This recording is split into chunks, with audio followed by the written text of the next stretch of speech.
Catastrophic flooding from Florence spread across the Carolinas on Sunday, with roads to Wilmington cut off by the epic deluge and muddy river water swamping entire neighborhoods miles inland. The risk to life is rising with the angry waters, Gov. Roy Cooper declared as the storm's death toll climbed to 17. A 3-month-old baby died when a tree fell on a mobile home, according to Gaston County, North Carolina Manager Earl Mathers said. Rhonda R. Hartley, 30, died early Sunday after driving a pickup truck into standing water near Gilbert, South Carolina, losing control and hitting a tree, according to the South Carolina Department of Public Safety. The storm continued to crawl westward, dumping more than 30 inches 75 centimeters of rain in spots since Friday, and fears of historic flooding grew. Tens of thousands were ordered evacuated from communities along the state's steadily rising rivers, with the Cape Fear, Little River, Lumber, Waccamaw and Petey rivers all projected to burst their banks. In Wilmington, with roads leading in and out of the city underwater and streams still swelling upward, residents waited for hours outside stores and restaurants for basic necessities like water. Police guarded the door of one store, and only 10 people were allowed inside at a time. Woody White, chairman of the Board of Commissioners of New Hanover County, said officials were planning for food and water to be flown into the coastal city of nearly 120,000 people. Our roads are flooded, he said. There is no access to Wilmington. It's feared the U.S. state could be in for its most destructive flooding in its history. Source: Associated Press. About 115 kilometers away from the coast, residents near the Lumber River stepped from their homes directly into boats floating in their front yards. River forecasts showed the scene could be repeated in towns as far as 400 kilometers inland as waters rise for days. Downgraded overnight a tropical depression, Florence was still massive. But with radar showing parts of the storm over 6 southeastern states and flood worries spreading into southern Virginia and West Virginia, North and South Carolina were still in the bullseye. In North Carolina, fears of what could be the worst flooding in the state's history led officials to order tens of thousands to evacuate, though it wasn't clear how many had fled or even could. The head of the Federal Emergency Management Agency, Brock Long, said officials were focused on finding people and rescuing them. "We'll get through this. It'll be ugly, but we'll get through it," Long told NBC's Meet the Press. President Donald Trump said federal emergency workers, first responders and law enforcement officials were working really hard. As the storm begins to finally recede, they will kick into an even higher gear. "Very professional," he declared in a tweet. "It was very dark. All you could see was water and wind. You couldn't really figure out what was going on out there," a neighbor said. Source: Associated Press. The storm's death toll climbed to at least 17 when a 3-month-old child was killed when a tree fell across a mobile home in North Carolina. Earlier, officials said 3 people died in separate, weather-related traffic accidents in South Carolina. Victor Merlos was overjoyed to find a store open for business in Wilmington since he had about 20 relatives staying at his apartment, which still had power.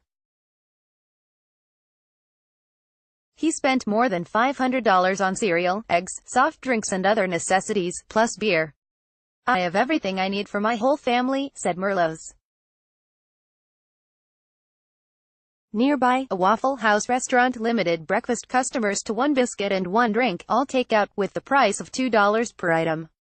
Kenneth Campbell had donned waterproof waders intending to check out his home in Lumberton, but he didn't bother when he saw the Coast Guard and murky waters in his neighborhood.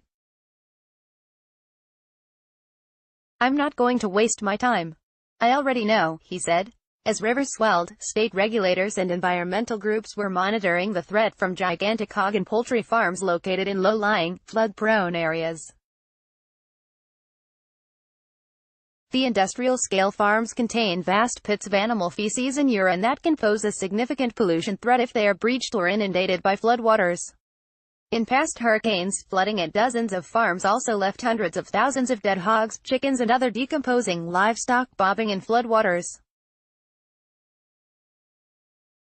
Stream gauges across the region showed water levels rising steadily, with forecasts calling for rivers to crest Sunday and Monday at or near record levels. The Defense Department said about 13,500 military personnel had been assigned to help relief efforts.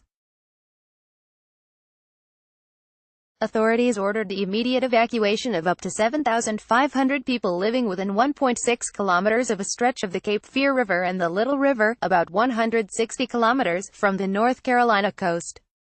The evacuation zone include part of the city of Fayetteville, population 200,000. John Rose owns a furniture business with stores less than 1.6 kilometers from the river. Rain-soaked furniture workers helped him quickly empty more than 1,000 mattresses from a warehouse in a low-lying strip mall. "It's the first time we've ever had to move anything like this," Rose said. "If the river rises to the level they say it's going to, then this warehouse is going to be underwater." Fayetteville city officials, meanwhile, got help from the Nebraska Task Force 1 search and rescue team to evacuate 140 residents of an assisted living facility to a safer location at a church. Rainfall totals were stunning.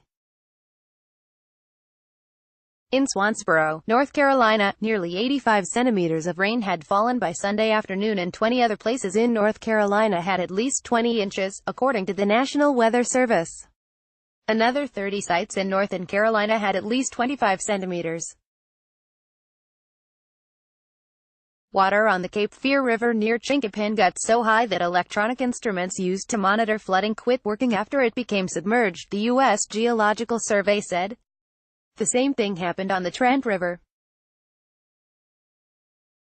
Still, there was some good news. Power outages in the Carolinas and Virginia were down to about 580,000 homes and businesses after reaching a high of about 910,000 as the hurricane plowed into the coast.